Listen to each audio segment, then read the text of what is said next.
So hello friends, start करते हैं आज की वीडियो जो कि है electric field and electric dipole के ऊपर। तो इलेक्ट्रिक फील्ड देख लेते हैं होता क्या है। इलेक्ट्रिक फील्ड क्या होता है? फील्ड मतलब क्या होता है? स्पेस, कोई भी स्पेस हो सराउंडिंग, उसको फील्ड बोलते हैं। ठीक, इलेक्ट्रिक फील्ड क्या होता है?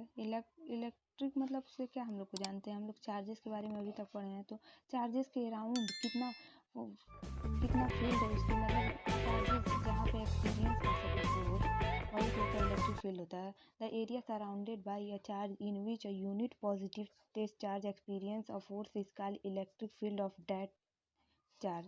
तो एक यूनिट पॉजिटिव चार्ज लेते हैं हम, इसके अराउंड ये कुछ तो फील्ड प्रोड्यूस करेगा। ठीक, जहाँ पे अगर कोई और चार्जेस हम लोग पॉजिटिव चार्ज ही अगर लेके आते हैं तो क्या ये रिपल्सिव फोर्स नहीं एक दूसरे के ऊपर लगाएंगे, ये दोनों एक दूसरे से दूर जाना चाहेंगे, तो इसका कुछ तो फील्ड होगा और इसका भी फील्ड होगा। तो यही फील्ड्स एक दूसरे को रिपल करेंगे। वहीं पे अगर निगेटिव चार्ज हम लोग लेके आते हैं तो ये दोनों फोर्सेस जो होते हैं, ये दोनों चार्जेस एक दूसरे पे फोर्स लगाएंगे और वो ये अट्रैक्टिव फोर्स होंगे, ये दोनों दूसरे के पास आना चाहेंगे। ठीक, अब जो है इलेक्ट्रिक फील्ड इंटेंसिटी देखते हैं क्या है। तो इंटेंसिटी मतलब क्या होता है? इंटेंसिटी मतलब मैग्नीट्यूड से हम लोग जान सकते हैं। तो इलेक्ट्रिक फील्ड इंटेंसिटी क्या है? The force experience by a unit test charge in a given electric field is called electric field intensity and it is denoted by E। कितने मैग्नीट्यूड में यहाँ पे ये चार्ज जो एनीदर चार्ज हम लोग लेके आए हैं, तो ये कितने मैग्नीट्यूड में फोर्स एक्सपीरियंस करेगा, वही जो हो गई अपनी इलेक्ट्रिक फील्ड इंटेंसिटी हो गई, जिसको हम लोग ई से डिनोट करते हैं। E equal to F by Q nought हो गया। कूलॉम्स लॉ से हम लोग जानते हैं F equal to 1/4πε0 Q nought. यहाँ पे दो चार्जेस, जो कूलॉम लॉ में हम लोग दो चार्जेस लिए थे, तो एक चार्ज क्यू नॉट हो गया, एक चार्ज क्यू हो गया। अब इन दोनों के बीच में कितना फोर्स लगेगा ये इससे डिफाइंड हो गया। अब इसको अगर हम लोग पुट करेंगे इस वाले फॉर्मूले में, तो इक्वल टू आएगा अपना equal to 1/4πε0 Q by R square, क्योंकि यहाँ से तो ये और क्यू नॉट तो कैंसिल हो गए। तो ये जो हो गया ये अपना इलेक्ट्रिक फील्ड इंटेंसिटी हो गई किसी चार्ज के लिए। अब इलेक्ट्रिक फील्ड इंटेंसिटी जो होती है ये वेक्टर क्वांटिटी होती है। यहाँ पे मैंने डिफाइन भी किया है नोटेशन से, वेक्टर क्वांटिटी होती है। क्यों वेक्टर क्वांटिटी की क्या डिफिनीशन होती है? जिसकी मैग्नीट्यूड और डायरेक्शन दोनों हो। तो इलेक्ट्रिक फील्ड इंटेंसिटी की भी तो है। इलेक्ट्रिक फील्ड इंटेंसिटी के डायरेक्शन क्या होता है? वही डायरेक्शन होता है जो इलेक्ट्रिक फोर्स के होंगे डायरेक्शन। ठीक, the direction of electric field intensity is the same as the direction of electric force. और इसकी एसआई यूनिट क्या हो गई? इसकी एसआई यूनिट होगी न्यूटन पर कूलॉम। क्यों न्यूटन पर कूलॉम? इसकी एसआई यूनिट, फोर्स जो होता है न्यूटन में डिफाइन करते हैं और चार्ज जो होता है कूलॉम में होता है, तो इसकी एसआई यूनिट हो गई न्यूटन पर कूलॉम। जैसे हम लोग कूलॉम्स लॉ में पढ़े थे सुपरपोजिशन ऑफ कूलॉम्स लॉ, उसी तरह हम लोग सुपरपोजिशन ऑफ इलेक्ट्रिक फील्ड भी पढ़ेंगे। इसमें उसमें क्या था? उसमें था कि अगर किसी सिस्टम में n नंबर ऑफ चार्जेज हैं तो उस पर एक चार्जेस पे कितना फोर्स लगेगा। सेम वही प्रोसेस है कि अगर किसी सिस्टम में n नंबर ऑफ चार्जेस हैं तो किसी एक चार्ज पे कितना इलेक्ट्रिक फील्ड इंटेंसिटी एक्सपीरियंस की जाएगी और सारे चार्जेस के द्वारा। ठीक, तो देखते हैं electric field at a point is a vector sum of all the electric field produced by all charges in a system. किसी एक चार्ज पे इलेक्ट्रिक फील्ड कितना एक्सपीरियंस करेगा, वो सम होगा सारे चार्जेस का जो उस सिस्टम में होंगे, जो उस एक चार्जेस पे फोर्स अपना एग्जिस्ट करेंगे। ठीक, तो if there are n charges in a system then the electric field at a point is a vector sum of all the electric field produced by the charges। इसकी दूसरी जो definition होगी इसको ऐसे करेंगे कि मान लेते हैं एक कोई सिस्टम है जिसमें n नंबर ऑफ चार्जेस हैं।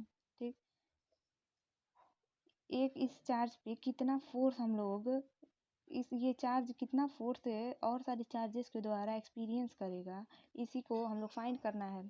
ठीक, तो मानते हैं एक चार्ज के कारण इस पे फोर्स लगता है E1 जो कि है 1/4πε Q by R square. R1 होगा यहाँ पे, ये R2 होगा और ये दैट इज Rn। ठीक, तो E2 जो होगा 1/4πε0 Q2 बाई R2।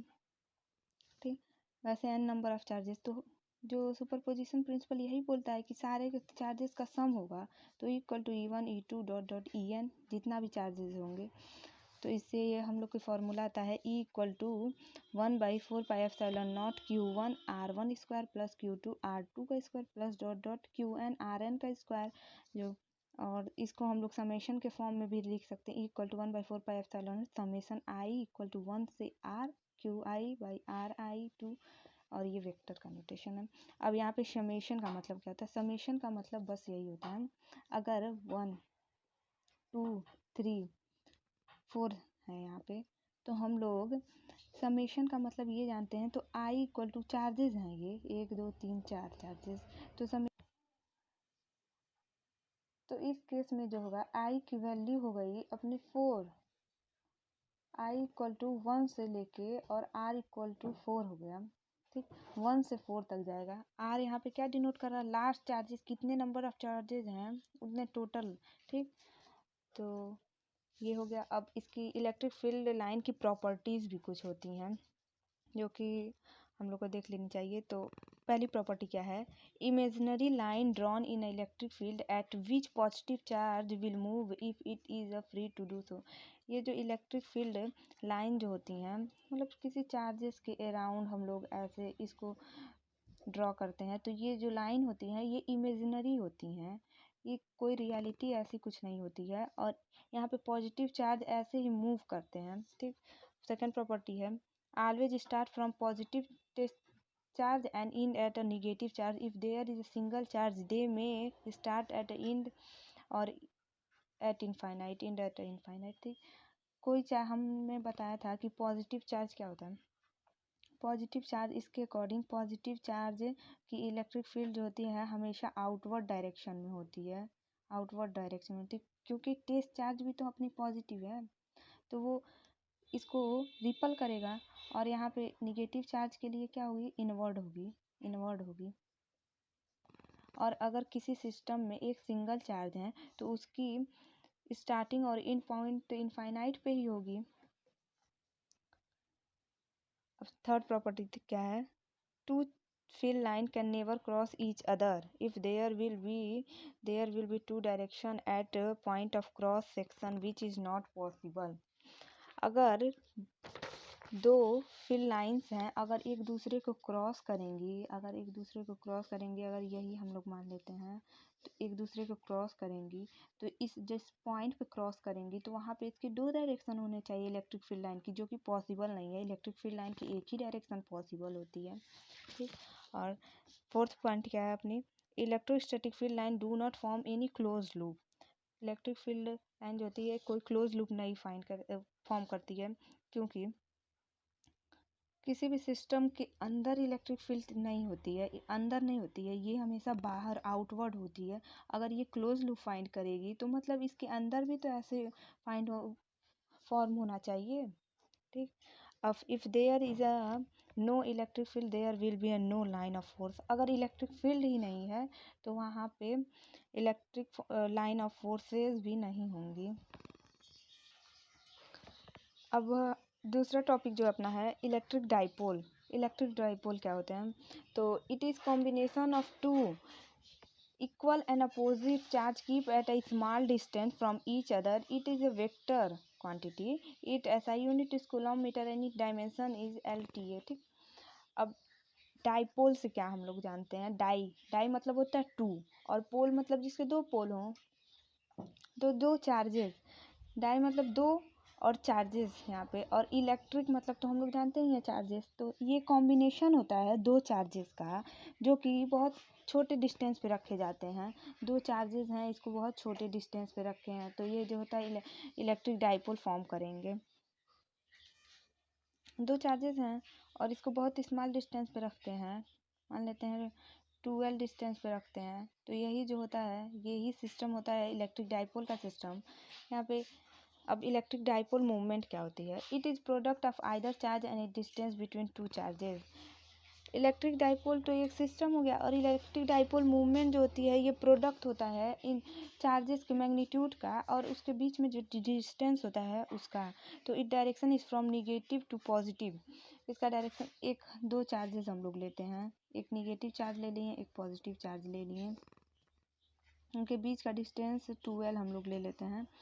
तो ये जो सिस्टम होगा यही डाइपोल का सिस्टम होगा, और इसका डायरेक्शन क्या होगा, फ्रॉम निगेटिव टू पॉजिटिव, और इसको डिनोट करते हैं P से। इसकी फॉर्मूला ये होती है P=2QL।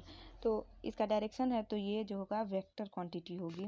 अब इसका यूनिट क्या होता है, इसकी SI यूनिट होती है, चार्जेस को हम लोग कूलॉम में जानते हैं और लेंथ जो होता है मीटर में होता है, तो इसकी SI यूनिट हो गई कूलॉम मीटर, और डायमेंशन हो गया LTA, लेंथ, टाइम और ampere. So thanks for watching this video. Bye bye.